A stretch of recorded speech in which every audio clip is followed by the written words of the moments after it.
আসসালামু আলাইকুম। আজকে আমরা সুন্দর একটি কবিতা পড়ব। আর এই কবিতাটির নাম হচ্ছে বীর পুরুষ। আর এই কবিতাটি লিখেছেন রবীন্দ্রনাথ ঠাকুর। মনে করো যেন বিদেশ ঘুরে, মাকে নিয়ে যাচ্ছি অনেক দূরে। তুমি যাচ্ছ পালকিতে মা চড়ে, দরজা দুটো একটু ফাঁক করে। আমি যাচ্ছি রাঙ্গা ঘোড়ার পরে, টকবগিয়ে তোমার পাশে পাশে। রাস্তা থেকে ঘোড়ার খুঁড়ে খুঁড়ে রাঙ্গা ধুলোয় মেঘ উড়িয়ে আসে। সন্ধে হলে সূর্য নামে পাটে, এলেম যেন জোড়া দিঘির মাঠে। ধুধু করে যেদিক পানে চাই, কোনোখানে জনমানব নাই। তুমি যেন আপন মনে তাই, ভয় পেয়েছ ভাবছ এলেম কোথা। আমি বলছি ভয় করো না মাগো, ওই দেখা যায় মরা নদীর স্রোত। আমরা কোথায় যাচ্ছি কে তা জানে, অন্ধকারে দেখা যায় না ভালো। তুমি যেন বললে আমায় ডেকে, দিঘির ধারে ওই যে কিসের আলো। এমন সময় হা রে রে রে রে, ওই যে কারা আসতেছে ডাক ছেড়ে। তুমি ভয়ে পালকিতে এক কোণে, ঠাকুর দেবতা স্মরণ করছ মনে। বেয়ারাগুলো পাশের কাটা বনে, পালকি ছেড়ে কাঁপছে থর থর। আমি যেন তোমায় বলছি ডেকে, আমি আছি ভয় কেন মা করো। তুমি বললে যাসনে খোকা উড়ে, আমি বলি দেখো না চুপ করে। ছুটিয়ে ঘোরা গেলাম তাদের মাঝে, ঢাল তলোয়ার ঝনঝনিয়ে বাজে। কি ভয়ানক লড়াই হলো মাঝে, শুনে তোমার গা দেবে কাটা। কত লোক যে পালিয়ে গেল ভয়ে, কত লোকের মাথা পড়ল কাটা। এত লোকের সঙ্গে লড়াই করে, ভাবছ খোকা গেছেই বুঝি মরে। আমি তখন রক্ত মেখে ঘেমে বলছি এসে, লড়াই থেমে গেছে। তুমি শুনে পালকি থেকে নেমে চুমু খেয়ে নিচ্ছ আমায় কুলে। বলছ ভাগ্য খোকা সঙ্গে ছিল, কি দুর্দশাই হতো তা না হলে।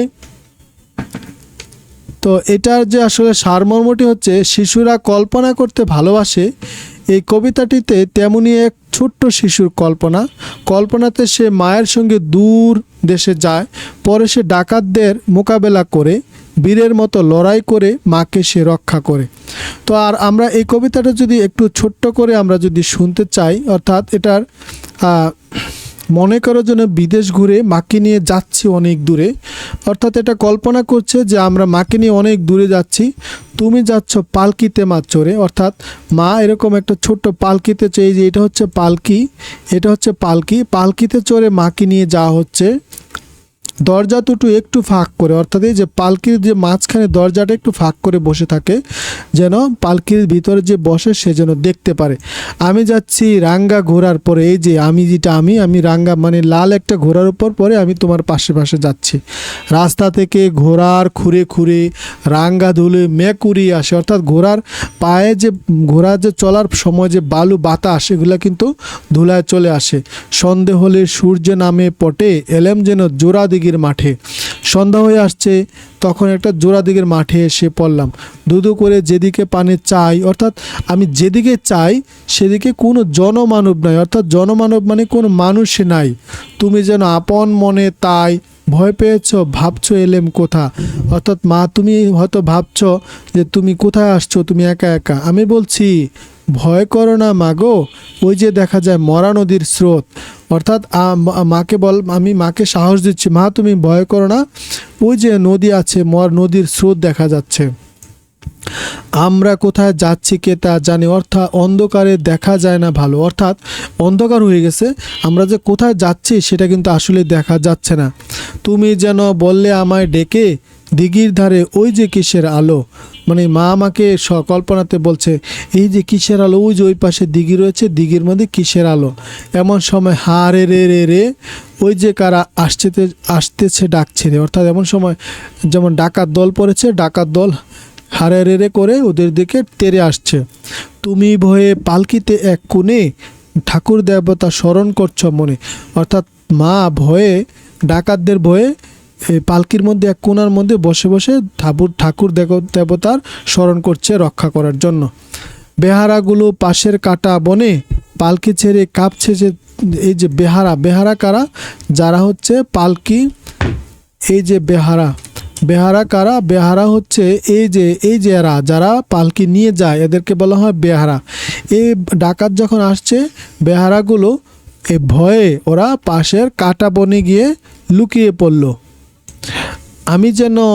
আমি যেন তোমায় বলছি ডেকে, আমি আছি, ভয় করো না মাগো। অর্থাৎ আমি মাকে বলছি, মা তুমি ভয় করো না, আমি সবার সাথে যুদ্ধ করব। তুমি বললে যাসনে খোকা ওরে, আমি বলি দেখছো না চুপ করে। অর্থাৎ মা বলছে খোকা যাসনে, তুই একা একা। আমি বলছি না মা, তুমি দেখো আমি কি করি। ছুটিয়ে ঘোরা গেলাম তাদের মাঝে, ঢাল তলোয়ার ঝনঝনিয়ে বাজে। অর্থাৎ ঢাল তলোয়ার বের করলাম যুদ্ধ করার জন্য। কি ভয়ানক লড়াই হলো মাঝে। অর্থাৎ মাকে বলছি, মা এই যে ওইখানে গেলাম এবং অনেক যুদ্ধ করলাম।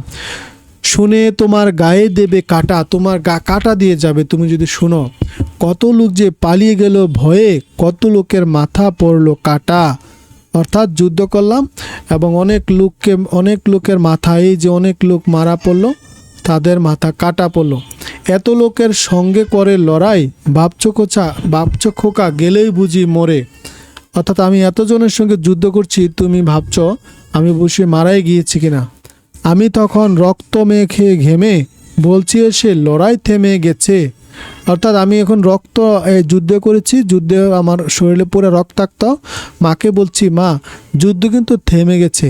তুমি শুনে পালকি থেকে নেমে চুমু খেয়ে নিচ্ছ আমার কুলে। অর্থাৎ তুমি শুনলে যে যুদ্ধ থেমে গেছে, তুমি আমাকে কুলে নিলে। বলছ ভাগ্য খোকার সঙ্গে ছিল, কি দুর্দশাই হতো না তা না হলে। অর্থাৎ খোকার সঙ্গে ছিল, এর জন্য কিন্তু ডাকাত দল কেউ কিছু করতে পারেনি। তো তোমাদেরকে সকলকে অসংখ্য ধন্যবাদ।